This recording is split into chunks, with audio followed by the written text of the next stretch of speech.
12 अप्रैल यानी मंगलवार की रात को गौतम बुद्ध नगर के ऊंची दौनकौर गांव में पथराव होता है दो समुदायों के बीच। हमने अभी एक समुदाय के लोगों से बात करी और हम मौजूद हैं इस वक्त दूसरे समुदाय के साथ, जिनका आरोप है कि मंगलवार की रात को ब्रजेश जो कि जब अपनी दुकान से वापस आ रहे थे तो घर के पास ही उनकी गाड़ी से एक कुत्ते को ठोकर लग जाती है, टक्कर लग जाती है उनकी गाड़ी से, जिसके बाद जो वहाँ पे मौजूद लोग होते हैं वो ब्रजेश को समझाते हैं कि आप गाड़ी जो है वो धीरे चलाइए, लेकिन इसके बाद जो मामला है वो तूल पकड़ लेता है और दोनों समुदाय के बीच बहस छिड़ जाती है, जिसके बाद ऐसा आरोप है कि पत्थरबाजी भी शुरू हो जाती है। हमारे साथ मौजूद हैं दूसरे समुदाय की कुछ महिलाएं, जिनका आरोप है कि उनकी तरफ से कोई किसी भी तरीके की हिंसा जो है वो नहीं की गई। इसके बावजूद पुलिसिया कार्रवाई में इनके घर के 3 जवान बेटों को हिरासत में ले लिया गया है। अम्मा, आपसे क्या हुआ था बताएंगी? मंगलवार की रात को, मंगल को 12 अप्रैल को क्या हुआ था आपके गांव में? हमारे गांव में क्या कह रहे, इन्होंने जैसे तेज गाड़ी ला रहे हैं तो कुत्ता तो परक होगा कि भाई साहब ऐसे मत चलाओ गाड़ी को, और फिर उसके बाद में ना खड़ा उस लौंडे के लगी, हमारे के भैया को इसके लग जाएगी कि इसके लग जाएगी, लौंडे के भैया भाई को बच्चा भी आ जाएगा कि हम तो बच्चों पे भी चढ़ाएंगे, अब भैया तुम पे भी चढ़ाएंगे। भैया रमजाना का महीना देखो, इधर भी हिंदू लोग हैं, सामने भी हिंदू लोग हैं, करवट में भी हिंदू लोग हैं, पीछे भी हिंदू लोग हैं। बता दो, जो हम मुसलमान, हम हिंदू लोग से ही तो हैं।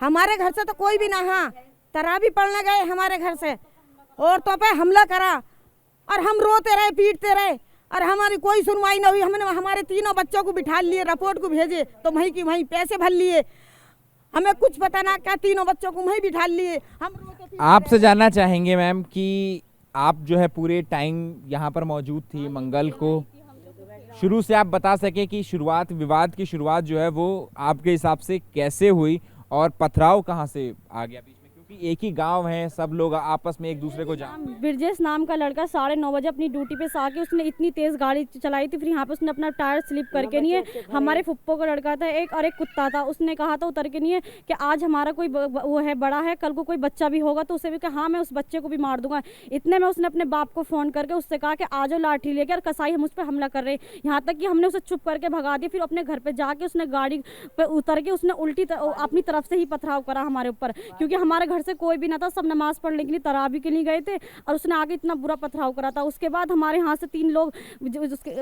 रिपोर्ट दर्ज कराने के लिए गए थे, जो कि हमारे तीनों भाइयों को बिठा लिया, जिसकी उम्र भी 12-12, 13-13 साल की है, और रिपोर्ट एक तरफा हुई है, दोनों तरफ से रिपोर्ट नहीं हुई है और हमारी कोई कार्रवाई नहीं कर रहा, ना कोई हमारी सुनना, क्योंकि पुलिस भी हमारा साथ नहीं दे रही है, सब हमारे खिलाफ है और क्यों ना रिपोर्ट दोनों तरफ से होनी चाहिए, क्योंकि उनकी तरफ से कोई नहीं है। क्या 3 भाई जेल में।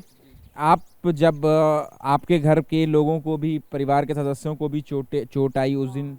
चोट आई उन्होंने फिर भी कोई कार्रवाई नहीं कर रहा, सब उनका साथ दे रहे, सब उनके हमारे खिलाफ है, क्योंकि उनके अंदर कोई ना तो इंसानियत रही है और ना इंसाफ की कोई कह रहा, सब ना इंसाफी की कर रहे। देखो हमारे ऊपर आप देख सकते हैं, मैं तस्वीरों में देख रहा हूँ कि ये जो बच्चे हैं, क्या इतने कमजोर हो गए, क्या मतलब मुसलमान में इतनी ताकत हो गई, हिंदू कमजोर हो गए, जो मुसलमानों को मार के वो खुद अपने हमें फंसा रहे।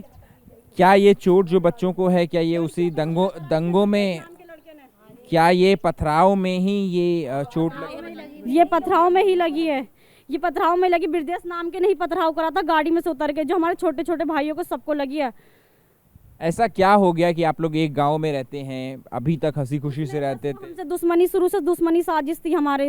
इसलिए दुश्मनी को बस जमीन पे है, क्योंकि उनकी 20 साल की दीवार थी जो आज इन्होंने फोड़ के नहीं, और कहना वो अपने अंदर जमीन लेना चाह रहे हैं। क्योंकि आप बताएं, आपके पैर में चोट लगी है, कैसे लगी आपके पैर में चोट? क्या करना भैया, लड़ो मत ना, अपने ये भी अपने आप भरोसा, हम कथ के रहते चले आए, हम कहाँ को लड़ा, तो ऐसे ईंट लगी मेरे यहाँ पे, तो मैं तो अपने घर में को आगे, मैं बीमारी सांस की, मैं गिर गई, तो मुझसे कुछ ना हुआ, मुझे उठा कर ईंट कहाँ से? वहीं से, उधर से आई, उनकी माई से, खेत की माई से। 11 अप्रैल की वीडियो, जिन्होंने जान से मारने की साजिश करी, उस वीडियो में इनके सब कुछ रिकॉर्ड हैगा। ये पूरे खेतों में ईंट इकट्ठी कर रहे थे हमें मारने के लिए। आज से पहले कभी इस तरीके का विवाद हुआ इस गांव? कर रही है हमारे से दुश्मनी बहुत दिन से करी, क्योंकि लड़ाई हम ही बेचारे थे, क्योंकि मुसलमान है, हम बिल्कुल लड़ना नहीं चाह रहे। अल्लाह की बातों पे हैं, अल्लाह रसूल की बातों पे हैं। हम तो रात भी क्या कर पूछ लो पुलिस वालों से क्या किताबें पढ़ रहे हैं, अपनी अल्लाह की बातें कर रहे हैं और दुआ कर रहे हैं कि अल्लाह ताला हमारी भी वो कर देवे, पर इन्होंने न सुनाई, कोई भी न कर रहा। एक तरफ की रिपोर्ट दर्ज, पुलिस की कार्रवाई से खुश नहीं है। हमारी कार्रवाई से कुछ नहीं हो रहा, ना हम पे लड़कियों पे भी हमला करेगा जब भी कुछ नहीं हो रहा। एक तरफा रिपोर्ट हुई है, तो हमें इंसाफ दिलाओ, ये इन्हें भी गिरफ्तार करवाओ। आप लोगों की तरफ से FIR कोई दर्ज हुई? नहीं, कोई दर्ज नहीं कर रहा। हमारे क्यों? भाइयों को ये पता नहीं क्यों फर्जी केस बना बना के वो हमें फंसा रहे हैं।